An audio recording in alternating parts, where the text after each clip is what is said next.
We are getting our first look at the new public health benchmarks, which will serve as an outline for districts to get students back on campus. Yeah, and Jared, it comes down to every county being asked to take a look at the following criteria: the number of new COVID cases, the percent of tests coming back positive, and the percent of people going to the hospital with COVID-like symptoms. So let's take a look now. Yeah, so it's a color-coded breakdown here. The state health department says to get students back on campus, counties should be in the green phase. That would be fewer than 10 new cases a day for every 100,000 people in the county. And the state recommends the county have a test positivity rate of less than 5%. To give you some perspective, in Maricopa County, we're well in the red currently with an average 16% test positivity rate this week. So how will this all be enforced? Political editor Dennis Welch is live now with some answers tonight. Hey, Dennis.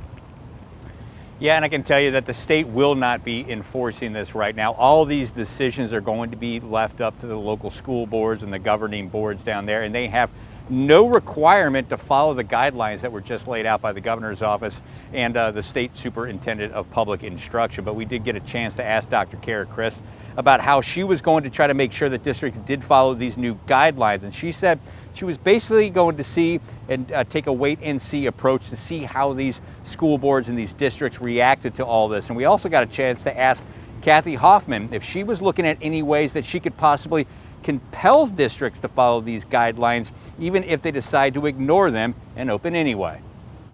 There are still options we can explore. So for example, the state charter board does have a compliance metric that they use and that they are using for ensuring that districts are following their distance learning plans. So that is something we can examine both with the state charter board as well as with the State Board of Education in the future, is to see if there might be some enforcement method within their boards.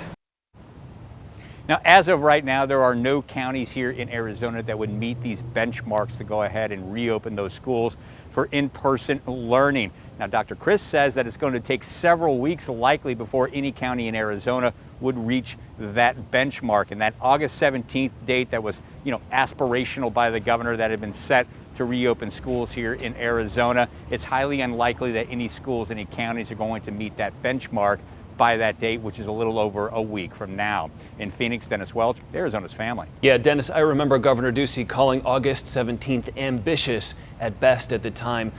So normally on Thursdays we hear from the governor. He's in D.C. though, right?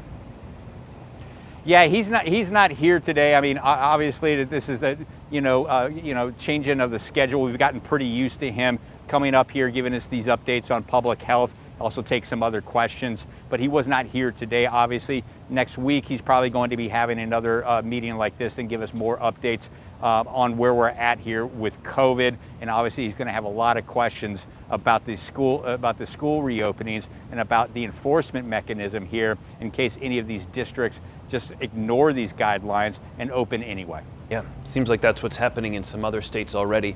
Dennis Welch live for us tonight. Thanks, Dennis.